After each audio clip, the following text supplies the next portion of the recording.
I'm a space ranger, bitch. Mm-hmm. Y'all are NPCs, and I'm the main character. But when Andy walks in, well, Buzz freezes up like all the other toys. The first one is A Quiet Place, which, I mean, my hot take right here is that this movie's really overrated. This is one of those movies that came out, and the context of it is what generated a lot of like appreciation for it. One, John Krasinski is, he was on The Office, but now his directorial debut is a horror movie. With his wife. Right?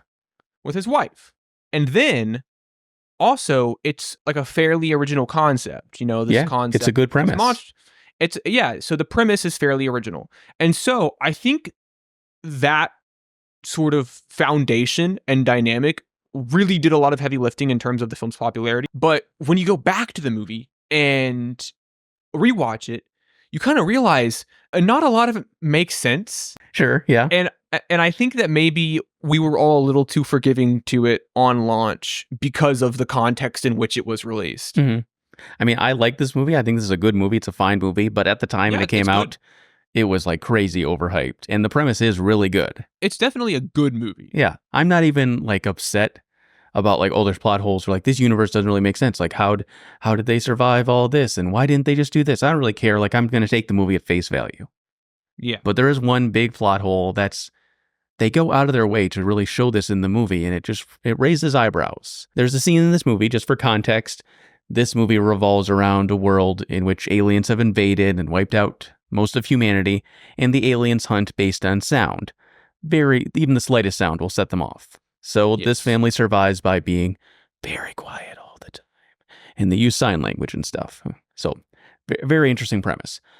There's a scene in this movie where John takes his son on down to a loud, rushing river, and the ambient noise of the water is enough to drown out any other sound. So he's able to talk at a normal volume. He's even able to scream at the top of his lungs here. Well, this gets people thinking, like, why aren't they living near the river, near the waterfall, in a place where they don't have to be so cautious of making noise? Like, this is a safe haven for them.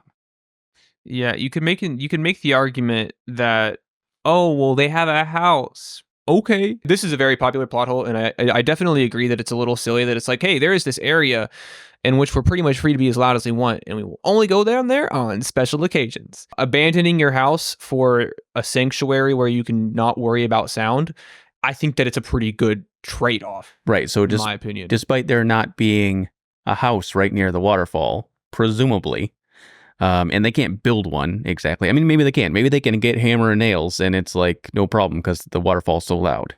I know, but even like bare minimum, like even if you were to like set up tents and shit, get a tent, that's a better build a lean-to, situation. Or I guess they're trading safety for comfort in this movie, which is dumb.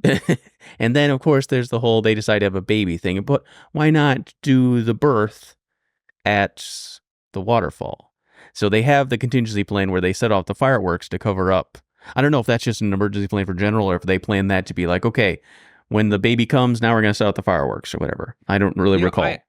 I can't remember. It's been a long time since I've seen the movie. Was having the baby, was that intentional? I assume so because they lost their child. So it was like a replacement kid? Replacement kid, yes. Okay, well, one of our kids got snatched, so we can just, we'll just have another one. Simple as that. Right. And I mean, that scene where the kid gets snatched, kind of funny. Yeah. Right? The point is this movie is a little questionable. There's a lot of holes in this movie. Maybe Good nothing movie. That destroys the plot, but there's a lot of moments that make you stop and go, what, really? Is that really the best course of action? There's nothing that ruins the movie for me. Yeah. I think it's a fine watch. People are a bit too sensitive about this one, I think. You know what? And I think that's just, honestly, I think most of that is because of the popularity that it garnered and that it's John Krasinski. The plot holes are a little silly. But I mean, I can still enjoy the movie. Like, that shit it is not plot ruining for me. I agree. As other sort of circumstances may be. I mean, honestly, you could chalk that up to maybe them just not fucking thinking things through. I think that's the case. I think they had the cool idea for the monsters. They didn't really consider every single element of this established universe. And like, well, what if this happens? Well, what if the characters act like this? Well, what if the monsters react like this? They didn't really consider all these things, and that's why the movie's a little bit messy in that department. Yeah, and I think there is a couple things you kind of have to suspend your disbelief on. Yes. But it's fine. I mean, I like the movie. It's a cool, like I said, it's a cool premise, and I think it works well. I like this. I like the idea of, having to adapt to that dynamic of never making any sound. It's cool. It's a cool idea for sure. Now, in Toy Story, Buzz Lightyear shows up flaunting all his shit, and he's convinced I'm not a real toy. I'm a space ranger, bitch. Y'all are toys. Y'all are NPCs, and I'm the main character. But when Andy walks in, well, Buzz freezes up like all the other toys. Why is that? Do you think it's like some sort of like Freudian slip kind of like subconscious thing? Like, I think it is. He's like deep down, he knows that he's a toy, but he's in like complete, heavy, severe, egregious denial. He's in denial, yeah. And so when Andy walks in, his subconscious kicks in, sort of like a survival instinct, a bit of self-preservation. Yeah. It's either a case of he's projecting. Okay, he's so insecure about being a toy that he's just projecting and pretending, no, I'm a real space ranger. That's kind of what I thought it was. Like this like vehement insecurity about being a toy. Otherwise, he actually believes his bullshit and it's an instinct. Toys, there's the implication that toys have evolved over time, and freezing up on command, well, that is part of evolution, just like a human flight or fight response. I like the idea that to some extent toys have enough like physiology or biology to have developed like, instinctual habits. Like I think that humans are born with like an innate fear of like loud noises. Right. It's like we've evolved to be afraid. I like the idea that like toys have to some extent experienced some sort of Darwinian process. Yeah. It's like ducks. They know how to swim as soon as they're born. Toys, they freeze up as soon as a human walks in. Exactly. Just out of self-preservation. Has larger implications to it, I think. I think that really opens up a whole new world of possibilities and assumptions to make about toys. So this is obviously not canonical. I don't think they ever addressed this in any way, but it does seem to be a bit of a plot inconsistency at best, or like something maybe the character's acting out of character for this instance. Because I don't know. It seems weird that the makers of the movie contradict themselves that quickly. I feel like it's not an oversight because I feel like it's just subtext. Yeah, because I feel like something as major as that's not something you're just like, just very, unfortunately overlooking. I mean, just imagine if like after Andy walks out of the room, somebody says, well, if you don't think you're a toy, why'd you freeze up like that? And he's like, gets embarrassed or something, or like, is like, shut up, you guys, like they could have put a line in there where he like doubles down. And I know that it's a kids movie and maybe that's necessary, but it also could just be a sort of like a show don't tell thing. You can sort of infer your own conclusions, but it is a kids movie, so maybe that's something they should have added. But at the same time, I think it's interesting that he's like, I am not a toy, but then he freezes when Andy walks in. That's like an interesting detail that I think is kind of cool to speculate on. But I feel like, would a kid even notice that? Would a kid notice that he's not freezing? Yeah, maybe not. And I don't know. The movie doesn't go out of their way to explain, like, oh, do toys sleep? Are they asleep when they freeze? Do toys have to eat? Why did the toys freeze up when the humans are around?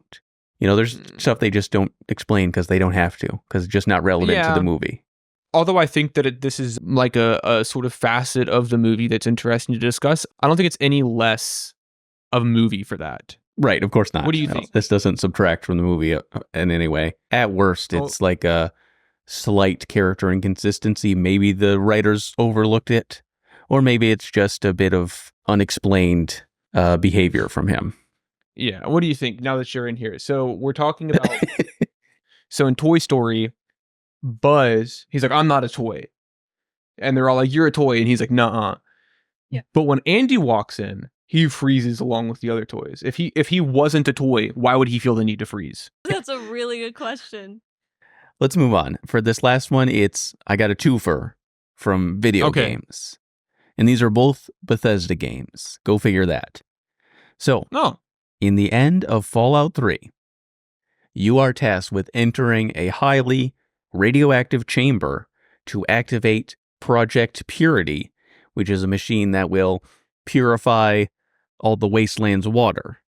And of course, this is a big noble sacrifice. You go in there, of course you're going to die, but you save millions of lives and give fresh water to the wasteland. Yeah.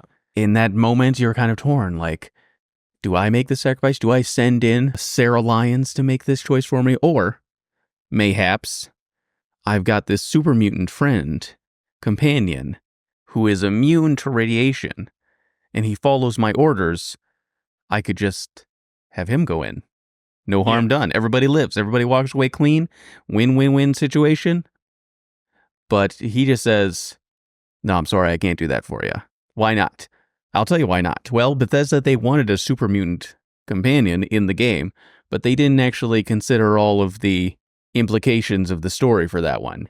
And they decided, well, when this pivotal moment comes around, we're just going to totally undercut it by not allowing you to send in your super mutant into the radioactive zone. This was so bad that they actually patched it out in a future DLC, and they allowed you to send him in because of just the uproar over this huge oversight. Well, it doesn't make any sense. It's like, no, I won't do it. Why?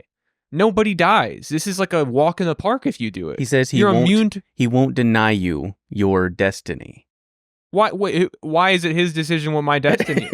That's not up to him. That's like the whole point of destiny, is that it's not up to anybody. He's like, no, some human has to die here, and that's not gonna be me. I mean, I could just walk on over there. Easy what a peasy. Bullshit excuse. He just didn't want to do it. He just didn't. I will not. I can't rob you of your destiny. What do you mean? So that's not I don't want to die. It's a plot hole so large that they had to fix it, but not after putting in a convoluted bit of dialogue as to why he couldn't do that. Oh, yeah, I wish I could, but I can't. I mean, you could have come up with a couple different reasons that maybe he just couldn't make it. Even kill him if you want to do that. Kill him. Make sure he dies in the penultimate mission and isn't able to reach Project Purity. Any solution to just remove him from the equation is better than him being like, I could do it, but I'm not. It seems like they got to this point, and then they realized, well, what about that super mutant companion that we put in? I mean, couldn't you just have him go in there? And they're like, oh, that's a plot hole. We have to, fuck, come up with something to cover this.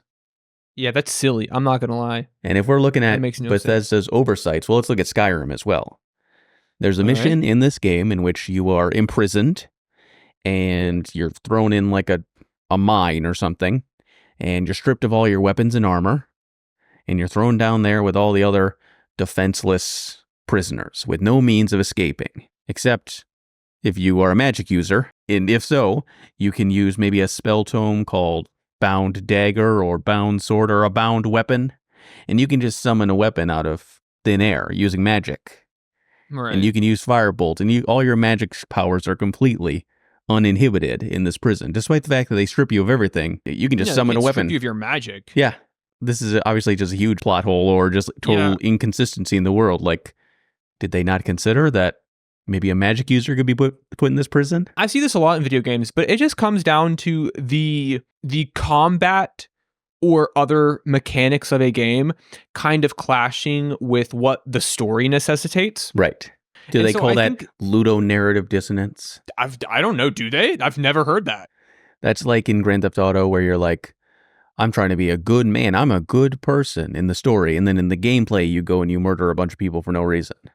Yeah, exactly. The mechanics fight against the plot, essentially. Yeah, exactly. So in this case, Bethesda was like, on one hand, we want to have a magic spell where you can summon weapons.